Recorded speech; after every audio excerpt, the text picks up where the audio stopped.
आता एक मोठी बातमी, पार्थ पवार जमीन घोटाळा प्रकरणात दुसरा गुन्हा दाखल करण्यात आलेला आहे। तहसीलदारांनी सरकारी जमिनीवर खासगी इसमांची नावे चढवून सरकारची फसवणूक केल्याबद्दल गुन्हा दाखल करण्यात आलाय। अमेडिया LLP विरोधातही गुन्हा दाखल करण्यात आला असल्याचं कळतंय आणि संबंधित जागेचा ताबा घेण्यासाठी पत्र दिल्याप्रकरणी हा गुन्हा दाखल करण्यात आलेला आहे। या क्षणाची मोठी बातमी आपण पाहतोय। पार्थ पवार जमीन घोटाळा प्रकरणात हा दुसरा गुन्हा दाखल करण्यात आलेला आहे। तहसीलदारांनी सरकारी जमिनीवर खासगी इसमांची नावे चढवून सरकारची फसवणूक केल्याबद्दल हा गुन्हा दाखल करण्यात आलेला आहे। तर अमेडिया LLP विरोधात गुन्हा दाखल करण्यात आलेला आहे। संबंधित जागेचा ताबा घेण्यासाठी पत्र दिल्याप्रकरणी हा गुन्हा दाखल झाला असल्याचं कळतंय। आणि या संदर्भात अधिक माहिती देत आहेत आमचे प्रतिनिधी वैभव सोनावणे आपल्यासोबत जोडले गेलेले आहेत। वैभव, पार्थ पवार जमीन घोटाळा प्रकरणात हा दुसरा गुन्हा दाखल झालाय, काय अपडेट?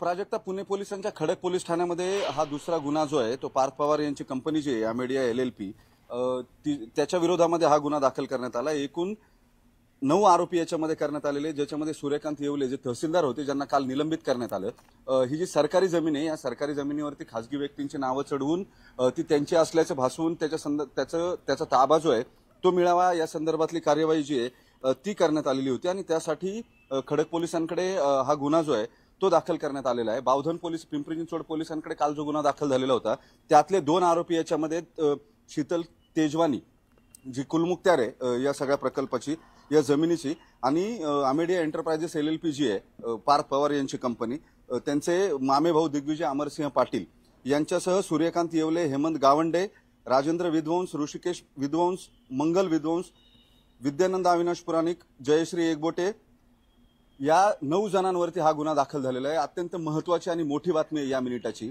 पार्थ पवार यांच्या अमेडिया LLPच्या संदर्भानं हा आता दुसरा गुन्हा जो आहे तो पुणे पोलिसांनी खडक पोलीस ठाण्यामध्ये दाखल केलाय। गेले काल दिवसभर मुंडव्याच्या जमिनीच्या संदर्भामध्ये ज्या पद्धतीनं घोटाळा करण्यात आलेला होता, सरकारी जमिनीवरती खासगी व्यक्तींची नावं चढवण्यात आलेली होती, या सगळ्या प्रकरणामध्ये आता प्रवीणा बोर्डे ज्या उपविभागीय अधिकारी आहेत, तहसीलदार आहेत, त्यांची पुणे जिल्हाधिकारी कार्यालयामध्ये नेमणूक आहे, त्यांनी खडक पोलीस ठाण्यामध्ये ही तक्रार दिलेली आहे। या संबंधित खुर्चीवर बसलेल्या सूर्यकांत येवले यांनी सरकारची फसवणूक केली आणि लोकसेवक म्हणून गंभीर गुन्हा जो आहे तो केलेला आहे। आपल्या अधिकारांचा गैरवापर करून सरकारची फसवणूक करण्याचा त्यांनी प्रयत्न केलेला होता।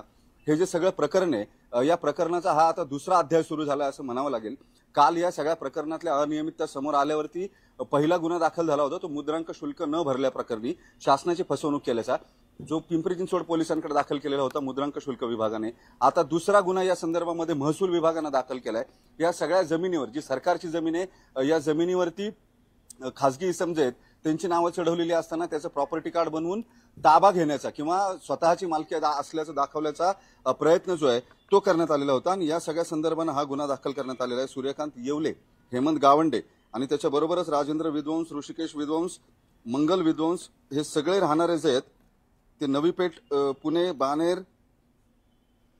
इंदोर मध्य प्रदेशमध्ये विद्यानंद पुराणिक राहतात, या सगळ्या, आणि मुंबईत राहणारे जयश्री एकबोटे यांच्यावरती ही कारवाई करण्यात आलेली आणि त्याच्यासोबतच या सगळ्या प्रकरणामध्ये या जमिनीची पॉवर ऑफ अटर्नी ज्यांच्याकडे असल्याचं भासवलं जातंय त्या शीतल तेजवानी आणि त्याबरोबरच दिग्विजय अमरसिंह पाटील जे पार्थ पवार यांचे पार्टनर आहेत अमेडिया LLP मध्ये, यांच्यावरती हा गुन्हा दाखल झालेला आहे। त्याच्यामुळे आता हे प्रकरण इतक्यावरती थांबेल असं दिसत नाही। काल सुद्धा पार्थ पवार यांच्यावरती गुन्हा दाखल करण्यात आलेला नव्हता, मात्र आता जो गुन्हा दाखल करण्यात आलेला आहे त्याच्यामध्ये सुद्धा पार्थ पवार यांचं नाव नाहीये, केवळ अमेडिया LLPचे जे दिग्विजय पाटील आहेत त्यांच्यावरती हा गुन्हा जो आहे तो दाखल करण्यात आलेला आहे। या सगळ्या परिस्थितीमध्ये आता आणखी पुढे पोलीस नेमकी काय कारवाई करतात ते पाहणं महत्वाचं ठरणार आहे। मात्र न्यूज 18 लोकमतवरती आपण आताची सगळ्यात मोठी आणि महत्वाची बातमी पाहतोय ती म्हणजे पार्थ पवार यांच्या कंपनीवरती दुसरा गुन्हा दाखल झाला आहे। प्राजक्ता, ठीक आहे।